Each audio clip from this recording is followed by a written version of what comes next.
So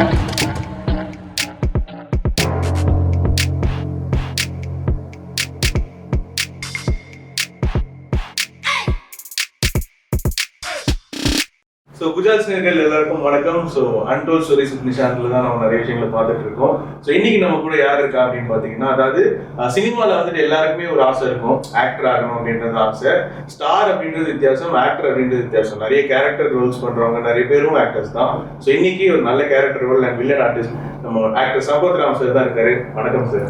வணக்கம் sir, எப்படி இருக்கீங்க? நல்லா இருக்கேன் சார், நீங்க எப்படி இருக்கீங்க? நல்லா இருக்கு. Okay sir. சார் உங்களை பத்தி நிறைய விஷயங்கள் பேசலாம், பட் அதுக்கு முன்னாடி கண்டிப்பா வந்து நம்ம கேப்டன் விஜயகாந்த் சார் பத்தி கண்டிப்பா பேசி ஆகணும். அதாவது மேன் வித் 0 haters அப்படின்னு தான் எல்லாருமே சொல்றாங்க. உங்களோட பயணமும் அவர் கூட நீங்க நிறைய பண்ணியிருக்கீங்க. ஸோ அந்த அனுபவம் சொல்லுங்க. என்னுடைய முதல் படத்துல ஒரு அட்மாஸ்பியர் ஆர்டிஸ்டா சக்சஸ் ஆகிட்டாரு. முதல்ல நான் வாயத்துல இருந்து டைலாக் பேசுறது வந்து வல்லரசு திரைப்படத்துல கேப்டனுக்கு எதிராக. ஓகே. ஸோ அதுதான் முதல்ல வந்து நேரில் பார்த்த ஒரு பேரு. அது வந்து மறக்கவே முடியாது. மகாராஜ் சார் வந்து முதல் மாதிரி எனக்கு பார்ப்பாரு. ஸோ அவர் வந்து ஒரு நல்ல என்னன்னா பி வாசு சாரை வந்து அரெஸ்ட் பண்ணுறதுக்காக கேப்டன் போவாங்க. அப்போ ஒரு 1000 பேர் க்ரௌட் வந்து இருப்பாங்க. அப்போ பி வாசு சொல்லுவார் கேப்டன் பார்த்து, இங்கே என்னோட தொண்டர்கள் எத்தனை பேர் காப்பாத்தியா, இத்தனை பேர் தாண்டி என்னை வந்து அரெஸ்ட் போயிடுறாங்க அப்படின்னு கேட்பாரு. இவர் சைலண்டாக இருப்பார். அப்போ கூட்டத்துல வந்து ஒரு 4-5 பேர் வந்து சத்தம் போவாங்க. அதில் நான் வந்து ஏய் கையை அரெஸ்ட் பண்ணுறே பண்றா பார்க்கலாம் அப்படின்னு கேப்டனை பார்த்து பேசுவேன். இந்த மாதிரி ஒரு 4-5 பேர் வந்து கூட்டத்துல வந்து சத்தம் பண்ணுவாங்க. அப்போ கேப்டன் எதுவும் பார்த்து வந்து துப்பாக்கி எடுத்து அந்த 5 பேரையும் ஷூட் பண்ணுறதுக்கு பார்த்தீங்கன்னா கூட்டம்லாம் தெரிச்சு போகும். அப்போ அந்த 5 பேர் மட்டும் இருந்து கோடி ஆட்கள் அந்த மாதிரி ஒரு அருமையான காட்சி வந்து கூட நடிக்கும் போதே எனக்கு காட்சி. போலீஸ் கெட்டப்ல போலீஸ்காராவே மறந்துருப்பாங்க. போலீஸ் கெட்டப்னா அவர்தான் அந்த அளவு ஃபிட்டா இருக்கு. காஸ்டியூம் ஆகட்டும், அது மாதிரி ஒரு பொருத்தமா எந்த ஆர்டிஸ்டுக்கு போகணும்னு தெரியல. 100% பர்ஃபெக்டா உடல் வாரத்துக்கு அந்த போலீஸ் காஸ்டியூம் போடுவாங்க. ஸோ அதுக்கப்புறம் வளர்த்த போயில காம்படிஷன் இல்லை, பட் அட்மாஸ்பியர்ல பிரபுதா மாஸ்டர் கூட காலேஜ் ஃப்ரெண்ட்ஸாக தெரிஞ்சுக்கணும். அதுக்கப்புறம் வந்து தவசியில் வந்து டைரக்டர் ஏஆர் முருகேசனுடைய முந்தின படம் தீவானம் பண்ணியிருந்தார். அப்போ அவருடைய குரு தான் வந்து தவசி படத்தில் இயக்குனர் தேசம் முருகேசர் தான் பெர்ஃபார்மன்ஸ் சொல்லி ஒரு ஆர்டிஸ்ட் வருவாங்க கேரக்டர். அப்போ எனக்கு அந்த ஊமையான ஒரு கேரக்டர் வந்து தவசி படத்தில் தேசப்பிரசாத். அதில் பார்த்தீங்கன்னா முக்கியமான கதாபாத்திரம். அது வரைக்கும் அட்மாஸ்பியர் ஆர்டிஸ்டா ஒரு வில்லனுக்கு ரைட்டு லெஃப்ட்னு அப்படின்னு நடிச்சு இதுலேயும் ராஜசாரோட அடிவில் தான் பண்ணியிருந்தேன். பட் அது ஒரு ஊமைனா ஒரு கேரக்டரா அமைச்சு. அதுவும் அந்த படம் வந்து பெரிய ஹிட்டு. முகமும் வந்து தீனா படத்தின் மூலியமா முதல்ல மக்களுக்கு அறிமுகமானாலும் தவசி இன்னும் நம்ம பட்டி தொட்டியங்கும் பிஎன்சில கொண்டு போய் சேர்ந்த படம். யாராவது எங்கேயாவது கிராமத்துல பார்த்தா தவசி பார்த்து ஊமையா பண்ணிட்டு நீ இதுதான் அப்படின்னு கேட்கறவங்களுக்கு அந்த கேரக்டர் வந்து அதுல பாத்தீங்கன்னா என்னுடைய ஃபர்ஸ்ட் சீனா வந்து அவரோட ஹாஸ்பிட்டல்ல வருவாரு. நானும் வருவேன். எதுக்கு பார்க்கும்போது எதிர்ச்சியா முட்டிப்போம். சொல்லு முட்ட உடனே திரும்பி பார்த்து பார்த்து போற. அப்போ அவருக்கு எதிராக பேசுற ஒரு பெரிய ஹீரோ, மாஸ் ஹீரோ, அவருக்கு எதிராக பேசுறதுனாலேயே நம்மளோட ரீச் வந்து பட்டிட்டு நல்லா போய் கண்டிப்பா ரீச் ஆச்சு. அது வந்து அவர் அதுவும் நெகட்டிவ் ரோல் பண்றவங்களுக்கும் ஈக்குவல் இம்பார்ட்டன்ஸ் கொடுப்பாங்க. அவரை பொறுத்த வரைக்கும் நான் மட்டும் நடிக்கணும், நான் மட்டும் பிளேயர் ஆகணும் நினைச்சு பார்த்து கூட நடிக்கணும். எல்லா ஆர்டிஸ்டும் நல்லா பண்ணுவோம், நல்லா கைட் பண்ணுவோம். கூட இருக்கும்போது இது பண்ணுங்கன்னு சொல்லுவாரு. ஸோ அதுக்கப்புறம் பார்த்தீங்கன்னா ரமணாவில் பார்த்தீங்கன்னா வைசாக்ல அந்த காலேஜ் சீன் காலேஜ்லாம் கூட சொல்லி தயாராக பண்ணிருக்கோம். நானும் மகாராஜ் சங்கரன். அப்போ அப்போ அந்த கிரௌட்ல இருந்து அவர் வருவாரு. அவர் ப்ரொஃபஸர் லேடி ப்ரொஃபஸர் வந்து போங்க எல்லாம் மூணு அப்படின்னு சொல்லிட்டு சென்னை பாஷையில பேசி பண்ணிட்டு அவர் கையை பிடிப்பாரு. கையை பிடிச்சோன்னா என்ன அப்படின்னு மெட்ராஸ் பஸ்ல கேட்பா அப்படியே கையை கையை மூணு சிஜில அந்த கை வந்து முழுக்கி உடையிற மாதிரி காமிச்சிருப்பாங்க. செம்ம பில்டப் பாருங்க. அந்த ஷாட்ல வந்து ஒரு ப்ரொஃபஸரா இருந்து ஒரு ஃபைட் பண்றாரு ரிவீல் பண்ற மாதிரி ஒரு ரொம்ப இம்பார்ட்டன்ட் சீனு. அதில் கையில் முழுக்கிறவங்க போயிட்டு கூப்பிட்டு வந்து ஃபைட்டு ஆரம்பிக்கும்.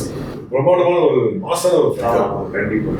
ஸோ அந்த ஃபைட்டுக்கு இடையில வைசாக்ல அவர் இது மாதிரி இல்லை சாதாரண ஒரு ஸ்டூல் உட்காந்து படத்தில் பார்த்துட்டு ட்ரீட்டமாக இருக்க ஒன்றும் பண்ணலாம் பாடுறா எப்படி காலை வந்து தலைக்கு மேலே தூக்குறோம் இல்லையா ஸ்விங் பண்ணுவாங்க நல்லா பண்ணுறாங்க அப்படின்னு சொல்லிட்டு வந்து விற்கிறது உண்மையோட விற்கிறது.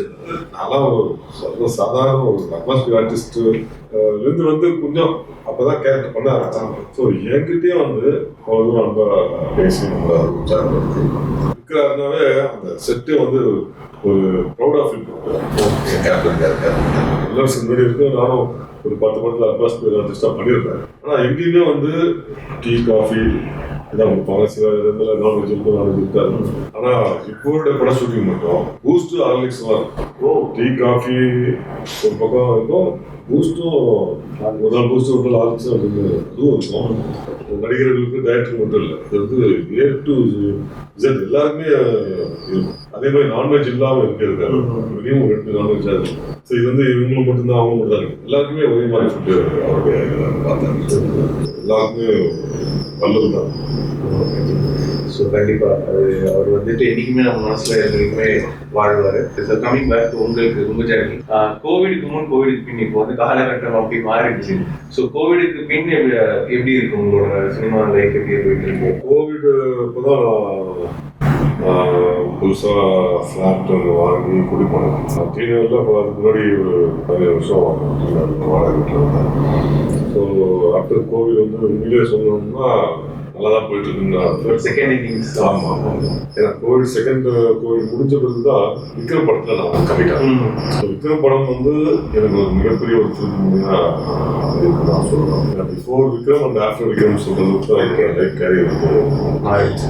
இந்த விக்ரம் திரைப்படம் வந்து பிளாக் பஸ்டர் ஹிட், அதுவும் பேன் இண்டியா மூவியாக வந்து பிளாக் பஸ்டர் ஹிட் ஆனதுனால நான் பண்ணது சிறிய கேரக்டராக இருந்தாலும் அதை பார்த்துட்டு நிறைய லாங்குவேஜஸ் வந்து வாய்ப்பு.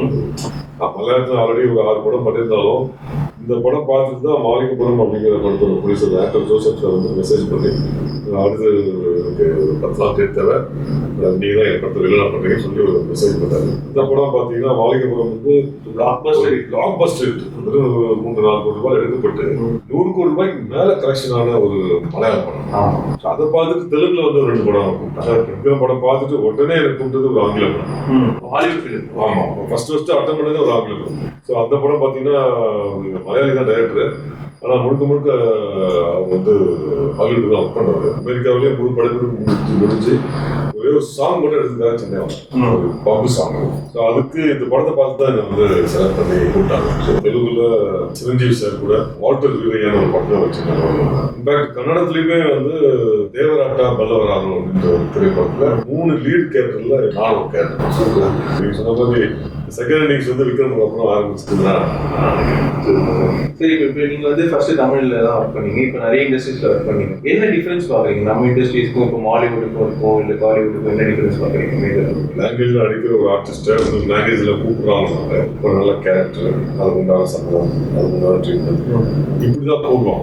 நம்மளே வந்து இதுலேருந்து ஒரு ஆர்டிஸ்ட் கூப்பிடலாம், அதுக்கேற்ற சம்பளம் அதுக்கேற்ற ட்ரீட்மெண்ட் இருக்கு. தமிழில் ஒருத்தரும் நம்ம சம்பளம் தானே, அவன் பையன் தானே, அந்த ஒரு இது இருக்கும். அங்கே போனோட சரி தமிழுக்கு ஒரு ஆர்டிஸ்ட் கூப்பிடுவோம், அவருக்கு உண்டான கரெக்டாக பண்ணுவோம். அந்த ஒரு ட்ரீட்மெண்ட் தமிழை விட அதர் லாங்குவேஜ் தான் நல்ல கேரக்டர்ஸ் கிடையாது. ரொம்ப சில படங்கள்ல தான் தமிழ்ல வந்து முக்கியமான கதாபாத்திரம் பண்ணுறாங்க. அன்பார்ச்சுனேட்லி அந்த முக்கியமான கேரக்டர் பண்ண படங்கள் எதுவும் வந்து பெருசா ஓடாதனால மக்கள்கிட்ட ரீச்சாங்க.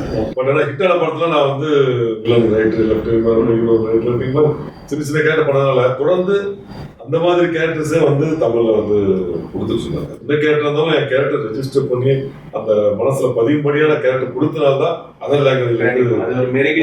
ஆமா, ஸோ வருஷங்கள் 25 வருஷம் ஆனாலும் 20 வருஷமா இன்னும் இருக்குன்றதுல நான் வந்து ரொம்ப பெருமையாகவும் சந்தோஷமாகவும் படுறேன். மற்ற லாங்குவேஜ்ல இப்போ ஒரு சலாதான் வந்தது. ஸோ இதெல்லாம் பார்த்து தமிழ்ல நிறைய பேர் ரொம்ப சந்தோஷப்படுறாங்க. தமிழ் டைரக்டர்ஸ், அசிஸ்டன்ட் டைரக்டர்ஸ்லாம் நிறைய பேர் ஃபோன் பண்ணி மெசேஜ் பண்ணி ரொம்ப நல்லா பண்ணியிருக்கீங்க, உங்களோட தமிழ்ல வந்து அந்த யூஸ் பண்ணலாம், ஆனால் தெலுங்குல அவங்க நல்லா யூஸ் பண்ணியிருக்காங்க அப்படின்னு நிறைய அசோசியேட்ஸ்லாம் மெசேஜ் பண்ணுறாங்க, கால் பண்ணி சொன்னாங்க. ஸோ இதை பார்த்துட்டு இப்போ மறுபடியும் தமிழ்லேயும் வந்து நல்ல நல்ல கேரக்டர்ஸ் மெயின் வில்லனாவோ இல்லை நல்ல கேரக்டராகவோ வரும்ன்ற நம்பிக்கை வெயிட் பண்ணுறேன். சார் இப்போ பார்த்தீங்கன்னா சினிமா இல்லை மீடியா ரெண்டு ஃபீல்டுமே வந்துட்டு நம்ம மட்டுமே சாதிக்க முடியாது. கண்டிப்பாக ஃபேமிலியோட சப்போர்ட் நம்ம இருக்கும். ஸோ உங்கள் ஃபேமிலி உங்களுக்கு எப்படி சப்போர்ட் பண்ணி? ஃபேமிலி சப்போர்ட் இல்லாமல் எந்த ஒரு கலைஞனும் வர முடியாதுன்றது தான் என்னோட தாழ்மையான கருத்து. என்னோட ஒய்ஃபு, என்னோட குழந்தை ரெண்டு பேருமே வந்து ரொம்ப சப்போர்ட்டிவாக இருந்தாங்க. அதில் முக்கியமாக என்னோட ஒய்ஃபோட பங்கு வந்து ரொம்ப முக்கியம். 2002 எனக்கு மேரேஜ் ஆச்சு. அப்போ வந்து சினிமாவில் அப்போ தான் வந்து தெரிஞ்சு போச்சு, ஆனால் பெருசாக சாதிக்கல. அந்த நேரத்தில் வந்து இந்த மாமனார் வந்து ஒரு லைக் பண்ணாங்க. நம்ம சமூகத்தில் வந்து சினிமாக்காரனாக பொண்ணு கொடுக்குறாங்க. பட் எனக்கு ஒரு சினிமாக்காரனே வந்து எனக்கு பொண்ணை கொடுக்க வேண்டிய ஒரு சூழ்நிலை வருது. ஸோ வீட்டில் பார்த்து கல்யாணம் வச்சது தான். சினிமாக்காரனோட பொண்ணாக இருந்தனால புரிதல் கொஞ்சம் இருந்தது. ஏன்னா சினிமா அப்படிதான் இருக்கும், திடீர்னு வரணும் இருக்கும், திடீர்னு வரணும் இருக்காது. ஸோ அந்த மாதிரி இருக்கிற ஒரு சூழ்நிலையில மாமனார் வந்து பொண்ணு வேலைக்கு போங்க, அவங்களுக்கு எப்போ ஷூட்டிங் வந்தால் போங்க அப்படின்னு அவரே வந்து டீனர்ல லீஸுக்கு ஒரு வீடு பிடிச்சி கொடுத்துரு. வாடகை கிடையாது, இருந்துருங்க, எப்போ ஷூட்டிங் வந்து நடிக்க போங்க. இப்படிப்பட்ட மாமனாருக்கு தான் நிறைய பேர் சாதிக்கலாம். பொண்ணு வந்து வேலைக்கு போட்டோம். இப்போ அவருக்கு என்னன்னா எவ்வளோ நம்பிக்கை, மாப்பிள்ள வந்து கண்டிப்பாக ஒரு நாள் தான் வருவார் அப்படின்ற ஒரு கான்ஃபிடென்ட் அவர்கிட்ட. ஸோ அதனால தான் வந்து அவரும் அந்த ஃப்ரீடம் கொடுத்தாரு. நமக்கும் வந்து அது ரொம்ப ஹெல்ப்ஃபுல்லாக இருக்கும். இப்போதுக்கும் ஒய்ஃப் வேலைக்கு போயிட்டுருக்காங்க. ஸோ ரொம்ப சப்போர்ட்டிவாக இருந்தது. அவங்க இத்தனை வருஷமா வேலைக்கு போயிட்டு நம்ம ஃபேமிலியை காப்பாற்றுறதுனால தான் நம்ம வந்து சஸ்டைனாக இவ்வளோ வருஷம் சினிமாவில் இருக்க முடியும். சில பேருக்கு வந்து உடனே சினிமா வராங்க, ஒரு 1 or 2 இயர்ஸ்லேயே பயங்கர கலைஞராக ரொம்ப பெரிய ஆளாக இருக்காங்க. ஆனால் எல்லாருக்கும் அது அமையுது. சில பேர் 2 வருஷம் ஆகலாம், 5 வருஷம் ஆகலாம், 10 வருஷம் ஆகலாம். இந்த மாதிரி 25 வருஷம் ஆன பேர் கூட வராமல் இருக்கலாம். ஸோ நிறைய பேர் நம்ம பார்க்குறோம். ஸோ அந்த வரைக்கும் வந்து ரொம்ப சப்போர்ட்டிவாக இருக்கு. அதாவது நான் வந்து ஸ்டெப் பை ஸ்டெப்பாக தான் வந்திருக்கேன்.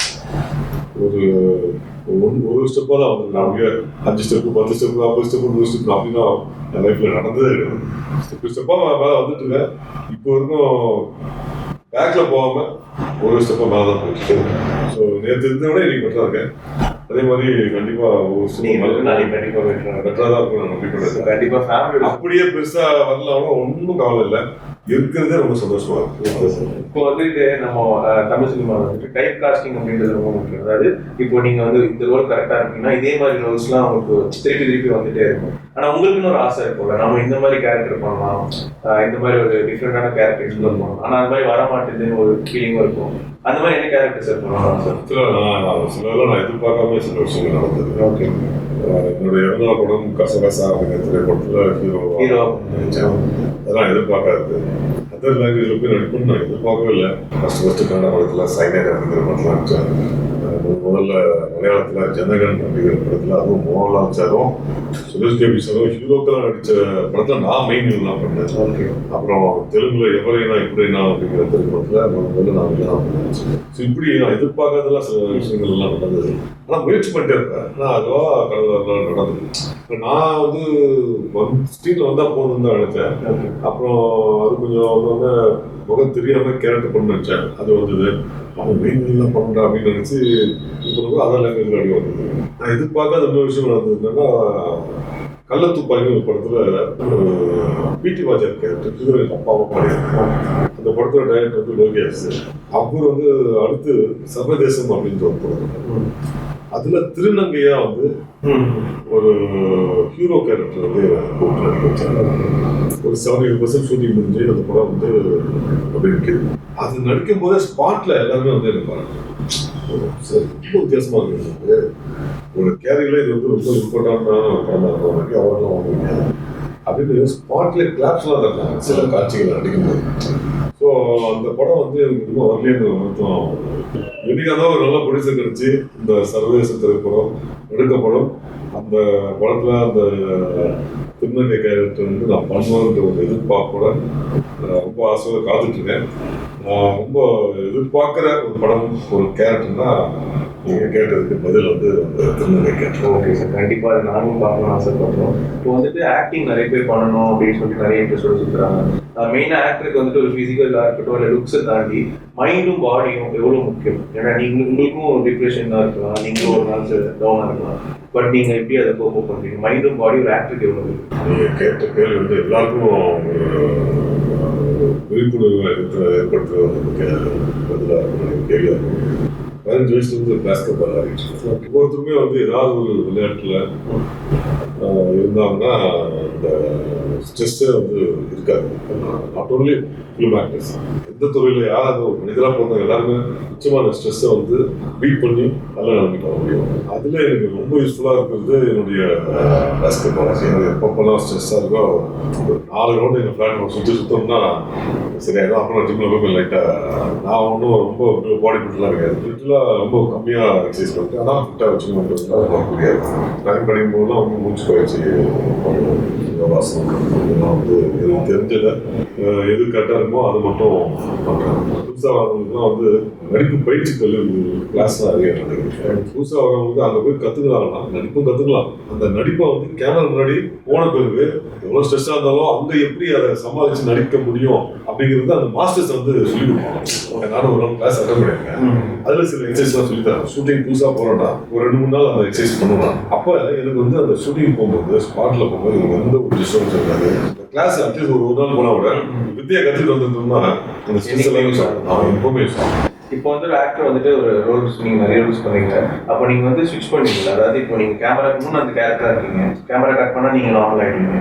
பட் சில டைம்ஸ் ஏதாவது ஒரு கேரக்டர் வந்து உங்களை தாக்கத்தை உண்டாக்கிட்டு அதே கேரக்டராகவே நீங்கள் அதை விட்டு வெளில வர முடியல, கொஞ்ச நாள் ஆச்சு அந்த கேரக்டர் அந்த மாதிரி. அது வந்து கண்டிப்பாக திருநங்கை கேரக்டர். நான் வந்து கிட்டத்தட்ட ஒரு 47 நாள் ஷூட் பண்ணாங்க. ஓகே, திருநங்கைகள்லாம் இருக்கிற இடத்துலயே போயிட்டு நான் அவங்களோட அவங்க மாதிரி ட்ரெஸ் பண்ணிட்டு லைவா அவங்க இதுக்கெல்லாம் போய் யாசனம் பண்ணுவாங்களோ காக்கடியே போவாங்க. ஸோ அதை கற்றுக்கணும், அதை அனுபவிக்கணுன்றதுக்காக நானும் போனேன். அதுக்கப்புறம் தான் போய் ஷூட்டிங்லாம் போய் நடித்தோம். அதுலேருந்து வரது ரொம்ப எனி டைம் அந்த இதோட நல்லிணத்தோட இருக்கும்னா. அப்போ நான் யார்கிட்டையும் சொல்லலை, நான் இப்போ நடிக்கிறேன்றது யார்கிட்டையும் சொல்லலை. பசங்க ஃப்ரெண்ட்ஸ் நான் பேஸ்கெட் விளையாட போவேன். 2 மாதம் அதுலேயே இருந்துட்டு கேம் ஆட போகும்போது பசங்க என்ன நீ ஒரு மாதிரியா இருக்க அப்படின்னு கேட்க ஆரம்பிச்சாங்க. பசங்கள்லாம் டவுட் இருந்துச்சு. அது வந்து அதுலேருந்து வெளியே வரதுக்கு உண்மையிலே 2 மாதம் நல்லா ஆச்சு. ஸோ அதுதான் எனக்கு ரொம்ப பாதித்த ஒரு கேரக்டர். அவரை திரையில் பார்த்து சூப்பர் ஸ்டாரை வந்து துணி ஒரு ரசிகனாக பார்த்துங்க. ஓ பஸ்ஸில் போயிருக்கீங்க இல்லையா? பேஸ்பால் கொஞ்சம் காஸ்ட்லி கேம்ல, வாலிபால் ரொம்ப சீப்பில், ஒரு 2 பால் தான் போதும். பார்க்கும்போதுலாம் எனக்கு குற்ற உணர்ச்சி. நான் கமல் சார் படத்துக்கு எத்தனை பேருக்கு வாய்ப்பு கிடைக்கும். கிடைச்ச வாய்ப்பை நான் முழுசாக பார்க்க அதிகமாக ஒரு ஹீரோ கூட நடிச்சது வந்து அஜய் சார் இருப்பேன். எங்கே பார்த்தாலும் அன்பா ஒர்க் கொடுத்துட்டு நல்லா இருக்கீங்க. விஜய் சார் படம் வந்து இவர் கூட பண்ணியிருக்கேன். ஒரு ஹீரோக்கு சரிசமமாக உட்காந்து பேசுகிறேன்னா அதுதான் ஃபஸ்ட்டு. விஜய் சார் தான் பேசுகிறேன்.